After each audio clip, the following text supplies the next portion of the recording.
In 1698, if you lived in Russia and you had a beard, you had two choices: shave it off or pay the tsar for the right to keep it. This was not a joke. This was law. Peter the Great, Tsar of Russia, self-styled modernizer, man who once pulled out people's teeth just to practice dentistry, had decided that beards were the enemy of progress. Western Europeans didn't wear them. Russia needed to look like Western Europe. Therefore, beard tax. Men who paid received a small copper token stamped with the words, "The beard tax has been taken." They were required to carry it at all times. If caught without it, an officer of the state would shave you on the spot, right there in the street. No appeal, no refund. It sounds absurd, and it was. But underneath the absurdity was something Peter understood very clearly, something every ruler, every government, every empire in history has had to reckon with. If you want to change how people live, pass a law. If you want to change how people think, tax what they value. Peter didn't just want Russians to shave. He wanted them to feel, in their pockets, the cost of staying the same. To understand why, you need to understand what Russia looked like before Peter arrived. Russia in the late 1600s was vast, cold, and deeply traditional. For Russian Orthodox men, the beard was not a fashion choice. It was theology. God had a beard. The saints had beards. To shave was to deface the image of God. Some priests taught that a clean-shaven man could not enter heaven. Into this world came Peter. Nearly 7 feet tall, furiously energetic, and completely uninterested in tradition for its own sake. He had traveled Western Europe incognito, working in shipyards, studying anatomy, meeting scientists and engineers. He came back convinced that Russia was a century behind, and that he personally would drag it forward, whether it wanted to come or not. The beard tax was only the beginning.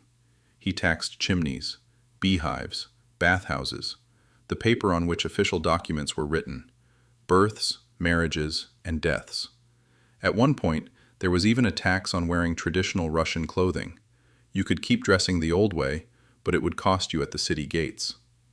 Each tax had a dual purpose: revenue for his endless wars and for building St. Petersburg from nothing in a swamp, but also economic pressure on behaviors he wanted to transform. A tax is not just revenue. A tax is a message. And Peter's message was always the same. Modernity is cheap. Tradition is expensive. The people did not take this quietly.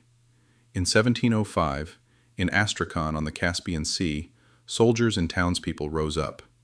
The trigger was a rumor that Peter was about to ban Russian marriages and force women to marry foreigners.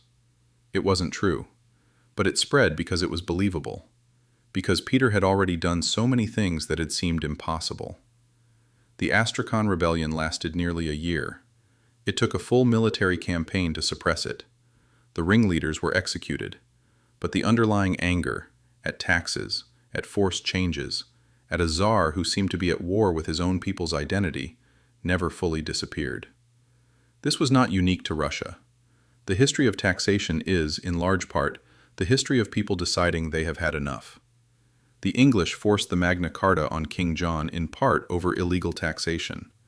The American colonists threw tea into Boston Harbor and built a country on the argument that there could be no taxation without representation. The French peasantry rose in 1789, and the results were considerably messier. Every one of these rebellions had different triggers and different outcomes, but they shared a common root: the moment when ordinary people concluded that the cost being extracted from them had lost all connection to anything they had consented to or benefited from. Peter got what he wanted, eventually.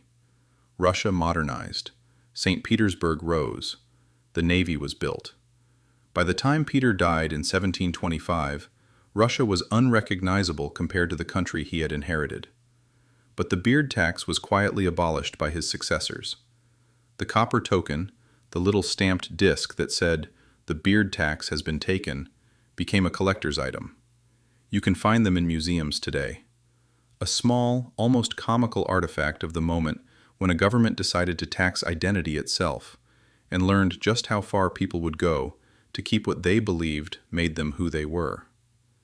Tax what people value, and you will always learn what they truly value.